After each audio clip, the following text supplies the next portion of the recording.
같습니다.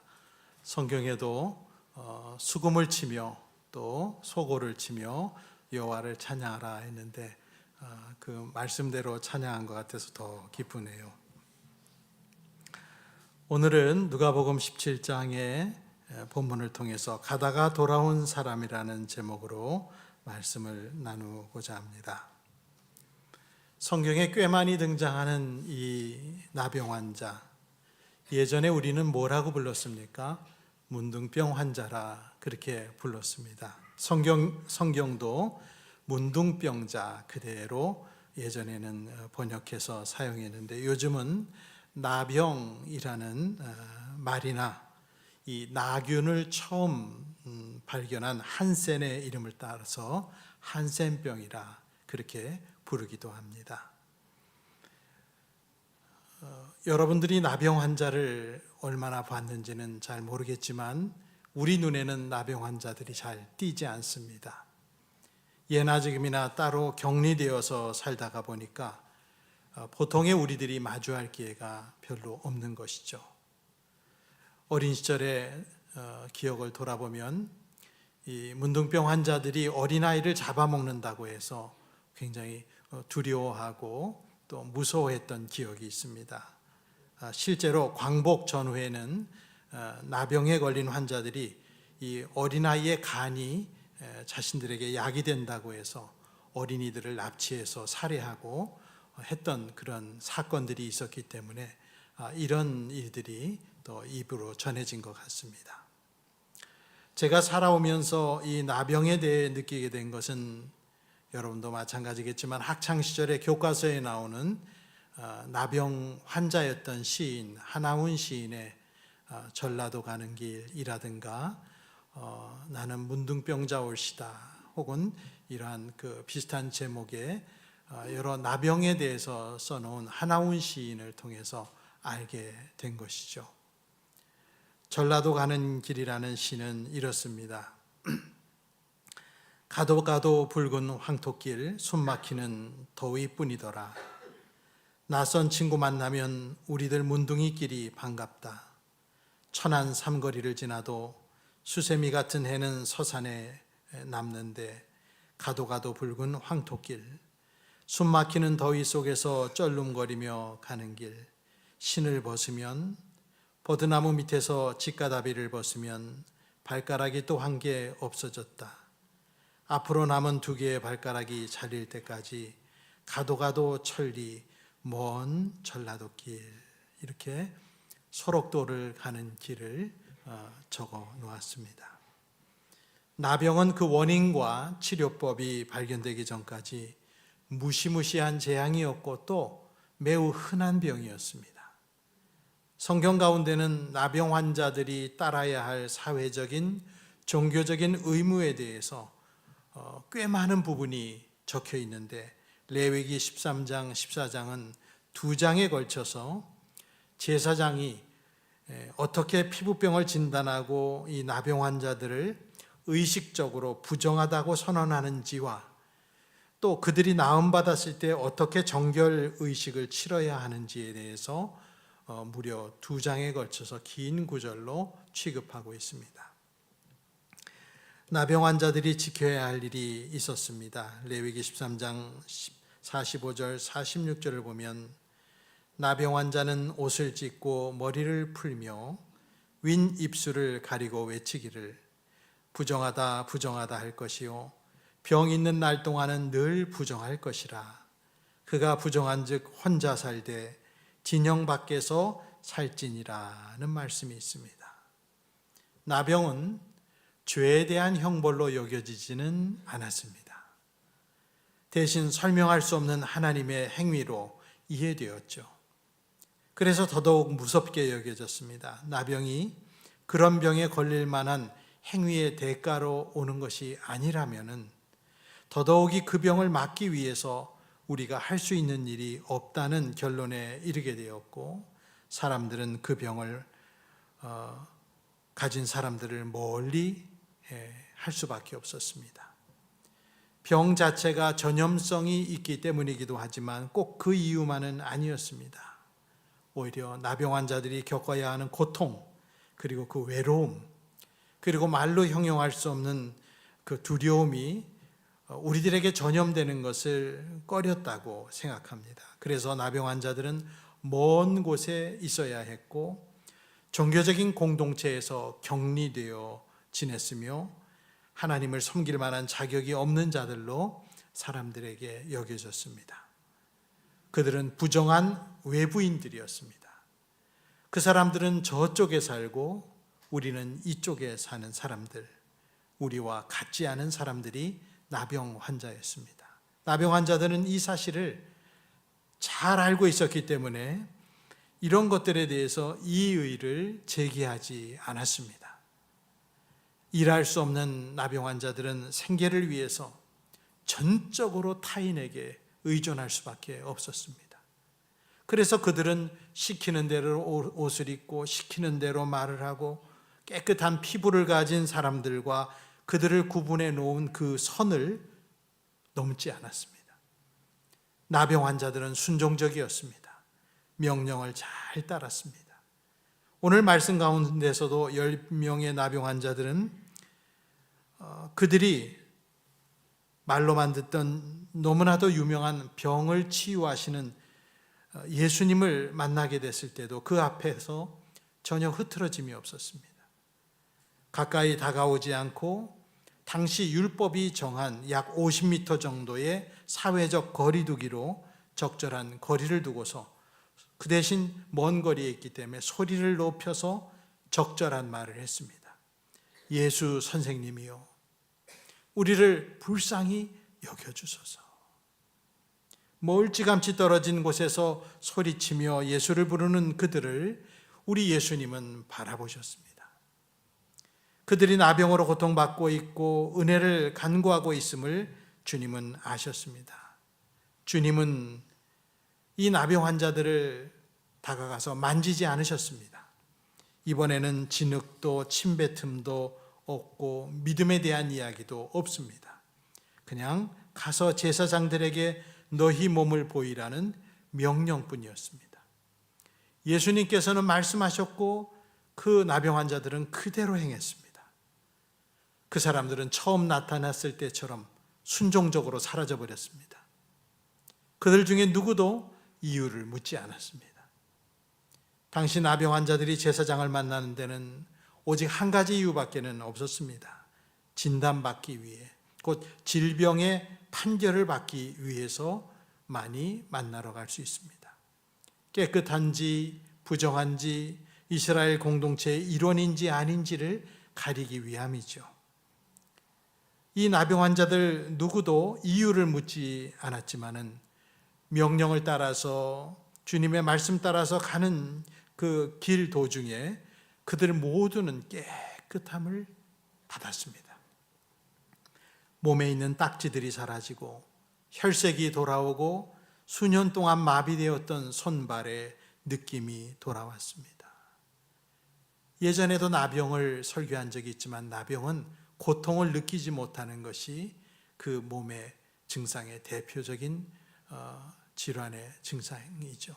그래서 어디가 불편해도 불편한 걸 모르기 때문에 그 부분이 썩고 골마지고 또 문드러지고 그래서 떨어져 나가도 그게 아프다고 느끼지 못하는 게 이 나병입니다. 이 나병 환자들 중에 9명은 주님의 지시대로 그들의 길을 갔고 예루살렘의 제사장들로부터 치유됨을 인증받아 사회로 돌아갈 수 있었을 것입니다. 그러나 한 사람은 지시대로 움직이지 않았습니다. 그 사람은 자신이 병에서 고침받은 것을 깨닫자 감격의 눈물을 흘립니다. 그가 큰 소리로 하나님께 영광 돌렸다는 말 속에는 이러한 많은 행위들이 복합적으로 포함된 것입니다. 이 사람은 가던 길에서 되돌아와 예수님의 발 아래 흙먼지에 엎드려 하나님을 찬양하면서 감사를 올렸습니다. 이 사람은 자기 자신을 사람들 앞에 구경거리로 만들었습니다. 그는 사마리아인이라는 6절의 말씀은 이 사람이 유대인이 아닌 혼혈 이방족으로서 외부인이자 결국은 이중 패배자였음을 말해주고 있습니다. 돌아와 감사드린 한 명의 나병 환자를 보신 예수님은 어떤 생각을 하신 것일까요? 예수님께서 그에게 질문하시는 것을 보면은 주님의 마음의 한 부분을 우리는 추측할 수 있습니다. 주님은 물으셨죠. 10사람이 다 깨끗함을 받지 아니하였느냐? 그 9은 어디 있느냐? 이 이방인 외에는 하나님께 영광을 돌리러 온 자가 없느냐? 이 말씀을 하신 후에 주님은 그를 보시면서 일어나 가라, 네 믿음이 너를 구원하였느니라 라고 말씀하셨습니다. 10사람 모두 나음을 받았고 돌아오지 않은 9명도 주님의 명을 따랐을 뿐이죠. 그렇다면 왜 이 돌아온 사마리아 사람만 특별한 대우를 받고 그의 믿음이 그를 구원하였다는 말을 들은 것일까요? 보신 것처럼 10명의 나병 환자가 예수님의 말씀에 이유도 과정도 묻지 않고 예루살렘의 제사장에게 몸을 보이기 위해서 가다가 모두 치유함을 받았지만 그 중에 오직 한 명만이 되돌아와서 예수님의 발 앞에 엎드려 감사했습니다. 주께서 돌아온 나병 환자를 보고 하신 말씀, 10사람이 다 깨끗함을 받지 아니하였느냐? 그 9은 어디 있느냐라는 말씀이 우리들 귀에도 쟁쟁하게 들리는 것 같습니다. 그 9은 어디 있느냐? 누가복음을 기록한 의원 출신, 의사 출신 누가는 나음받은 9명의 사람들이 감사하는 마음이 부족했음을 이 본문을 기록하며 그 속에 암시하여 적은 것입니다. 10명 중에 단 한 명, 나병에 들렸던 사마리아인이라는 이 이중 패배자의 신분으로 살아가야 했던 한 사람만이 예수님께 돌아와 엎드려 감사를 표했습니다. 우리는 우리의 신앙생활, 감사생활을 돌아보게 됩니다. 우리가 교회를 중심으로 하고 있는 오늘날의 이 신앙생활은 순종을 최고의 미덕으로 알고 믿고 있는 모습입니다. 하지만 저를 포함하여 많은 사람들이 순종하는 것은 배웠고 알지만 사랑하는 법을 잊어버리고 있는 것 같습니다. 우리는 우리가 할 줄 아는 것을 하고 또 최대한 그것을 잘 하려고 노력합니다. 예배하고 기도하고 봉사하고 준비한 예물을 드립니다. 그런 것들에는 잘못된 게 전혀 없습니다. 이러한 순종의 모습, 제사장을 향하여 가라고 명령하신 주님 말씀을 듣고 따라갔던 9명의 나병 환자의 모습과 같은 그 제자도가 교회라는 거대한 배를 수천 년 동안에 걸쳐서 지탱시켜 왔습니다. 그렇지만 우리의 마음을 끄는 것은 9명의 나병 환자가 아닌 것 같습니다. 주님께 돌아온 한 사람의 나병 환자가 우리들의 마음을 잡아 끌고 있습니다. 지시된 말보다는 마음을 따랐고 선물로 받은 생명을 다시 내어드렸던 그 감사함이 마음속 너무도 깊은 곳에서부터 벅차 올라서 가던 방향을 바꾸어서 예수님께 달려온, 그래서 온전함을 얻게 된 그 사람은 오늘날 어디에 있습니까? 나병으로 아팠던 시절에 동고동락하던 사람들과 함께 행동하고 다른 사람들을 따라서 똑같이 행동하는데 그에 관심을 두지 않고 자기 자신을 구경거리로 만들고 흙바닥에 얼굴을 파묻고 주님께 감사했던 이 사람, 하나님을 너무나 사랑해서 순종은 그의 관심사가 아니었던 지극한 감사의 사람은 지금 어디에 있는 것일까요? 많은 사람들은 단지 지시사항에 의존하는 사람들입니다. 자기의 목적에 충실할 뿐이죠. 그리고 자기의 필요에만 파묻혀서 살아갑니다. 최소한의 의무에만 매달립니다. 아마 우리가 알고 있는 대부분의 사람들이 아마 그런 사람일 거고, 그 정도만 돼도 사람들은 잘하는 것으로 여겨줍니다. 그러나 우리가, 여러분들이 인간관계와 사회생활을 해보셨겠지만 그런 모습과는 다른 결로 행동하는 사람을 만나게 됩니다. 그 사람이 사회를 변화시키고 가정을 변화시키고 또 교회를 새롭게 하는 종류의 사람들입니다. 여러분, 감사는 생각하는 믿음의 사람만이 할 수 있는 게 감사가 아닐까요? 주님께 돌아온 한 명의 사마리아 사람은 자기 몸에 놀라운 변화를 느끼고 앞으로 펼쳐질 희망에 찬 새 삶을 예측하면서 그 순간 생각을 했습니다. 이게 어디서부터 온 것이지? 나를 낫도록 해주신 분 예수를 생각하면서 가던 길에서 길을 돌이켜 예수님 앞으로 나온 것입니다.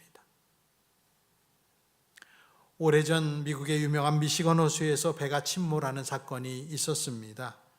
배에 탄 많은 사람들이 희생되었는데 그 와중에 당시에 노스웨스트 대학에 다니던 한 수영선수 청년 젊은이가 사력을 다해 25명을 구해낸 사건이 있었습니다.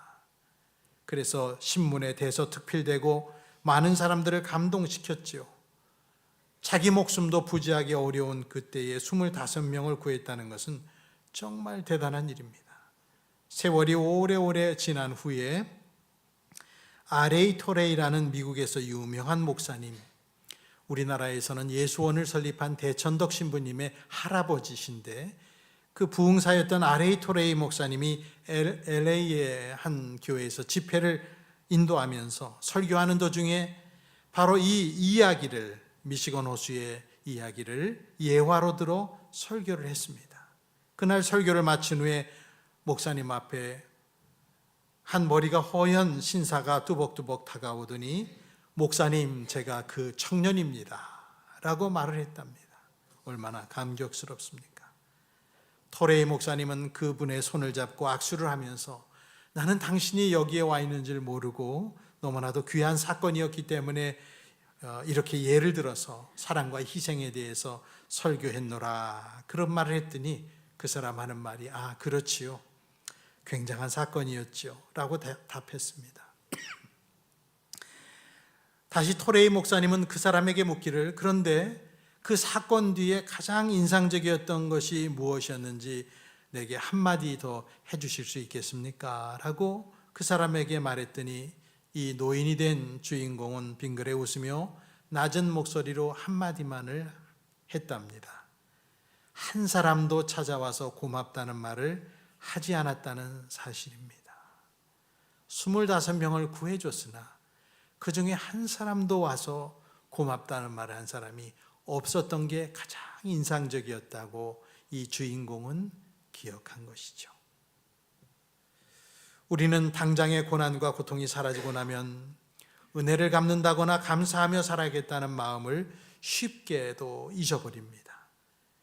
당시에는 기적으로 여겨졌던 일들은 있을 수 있는 일들로 바뀌고 내가 누렸던 은혜가 기억에서 지워져 버립니다. 애굽을 탈출한 이스라엘 백성들이 만나를 먹는데 실증을 냈다는 것을 우리는 보면서 인간 본성을 엿보게 됩니다. 한 젊은 부부가 캐나다 로키 산맥에 자리 잡은 밴프라는 지역에 이사를 갔습니다. 정말로 철따라 형용할 수 없을 정도로 아름다운 절경을 자랑하는 그 밴프에 살면서 하나님께 감사를 드렸는데 그조차도 1년이 지나니까 더 이상 감사가 나오지 않더랍니다. 벌써 그 경치에 실증이 난 것이죠. 사람이 그런 것입니다. 여러분이 감사할 수 없다면 여러분은 행복하지 않은 것입니다. 행복은 감사에서 나오며 우리 믿음의 건강하고 밝은 미래도 감사하는 신앙에서 나옵니다. 불평은 행복을 앗아가는 약탈자입니다. 불평은 여러분의 삶을 망쳐버립니다. 믿음을 궤도 이탈하게 하고 사람들과의 관계도 점점 어긋나게 합니다. 똑같이 높은 담장으로 둘러싸인 교도소와 수도원의 차이는 불평과 감사의 차이라고 신학자인 데이빗 소퍼는 말했습니다. 교도소와 수도원은 똑같이 높은 담장으로 세상과 차단되어 있지만은 만약 죄수가 감사하면 교도소는 수도원이 되고 수도사가 불평을 하면 수도원은 교도소가 된다. 그런 말을 남겼습니다. 추수감사주일이지요. 미국 대륙으로 건너간 영국의 청교도들이 하나님 앞에 추수감사 드린 것이 오늘 저와 여러분들이 한국교회에서 드리는 추수감사 예배의 직접적 기원입니다. 자유로운 신앙생활을 위해 나고 자란 영국 땅을 떠나서 낯선 대륙으로 향한 청교도들은 영국을 떠나기 전에 하나님께 이렇게 기도했습니다. 나라는 있어도 왕이 없는 곳, 교회는 있어도 교황이 없는 곳, 일상생활에서 영어를 사용할 수 있는 곳, 기름진 땅과 맑은 시냇물이 흐르는 곳에 도착할 수 있게 하소서. 그렇게 그들은 기도했습니다. 마침내 1660년 메이플라워를 타고 102명이 북미 대륙으로 건너갔습니다. 2달여의 항해 끝에 플리머스에 도착한 이들은 다음 해인 1661년에 하나님께 첫 추수를 감사하며 예배를 드렸던 것이죠. 우리는 11월 셋째 주가 되면 망각하기 쉬운 감사라는 주제를 다시 불러냅니다. 여러분은 오늘 무엇에 감사하셨나요? 놀라운 은혜를 입어 몸의 감각을 다시 찾고 예수께 되돌아와 감사한 한 명의 나병 환자처럼 순종보다 더 진한 주님을 사랑하는 마음을 우리 모두 다짐하십시다.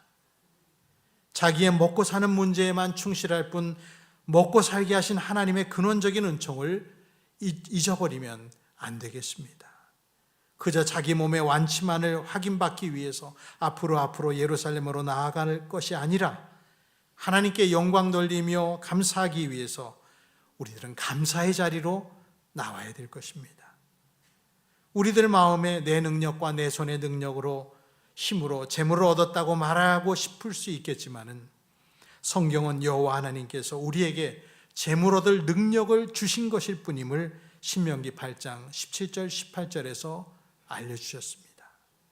주님 앞에 돌아와 감사한 이 나병 환자처럼 의무와 지시보다 더 귀한 사랑하는 마음으로 주님께 나아가는 예수님의 제자가 되시길 주님의 이름으로 축복을 드립니다.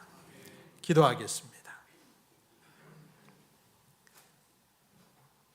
은혜가 풍성하신 주님, 추수감사주일을 맞이하여 우리에게 모든 것을 내려주신 주님께 감사와 영광을 돌립니다. 우리가 누리는 것들 중에 하나님이 주시지 않은 것이 없음에 겸손히 머리 숙일 뿐입니다. 이 우주 만물을 유지하시고 보존하시며 사람들 각자에게 필요를 따라 은혜를 주시는 세밀하시고 정확하신 주님, 우리가 나병에서 노임받고 돌아와 주님 발 앞에 엎드려 감사드린 사마리아 사람처럼 의무로서가 아니라 사랑으로서 주님께 나아가 감사하도록 믿음을 더해 주시옵소서. 불평과 불만 속에 영원히 죽지 않도록 우리를 보호해 주시고 마음을 새롭게 함으로 변화를 받아 감사의 사람으로 살게 해 주옵소서. 오늘 어려운 사람들을 다시 생각합니다. 질병과 전쟁과 기근과 실직으로 고통당하는 사람들을 위로해 주시고 삶의 길을 내어 주시옵소서. 예수 그리스도의 이름으로 감사하며 기도 올리옵나이다. 아멘. 우리 함께 찬송 592장을 일어나서 우리 함께 찬송하도록 하겠습니다. 592장 1절을 찬양합니다.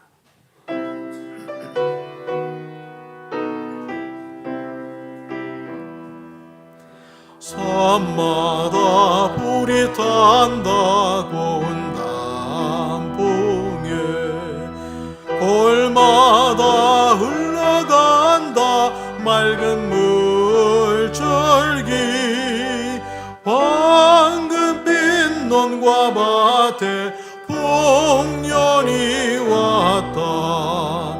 드맑은 나늘가에 노래 퍼진다. 눈이 닿는 우주 공간에 손이 닿는 구석구석에 우리 주님 주신 열매, 우리 주님 주신 알고 감사하자, 찬송하자, 감사하자, 찬송하자.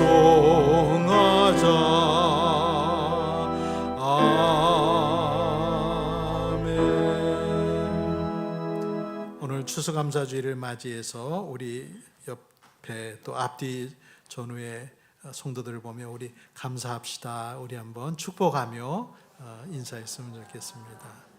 감사하는 신앙생활 되기를 축복합니다. 축도하겠습니다.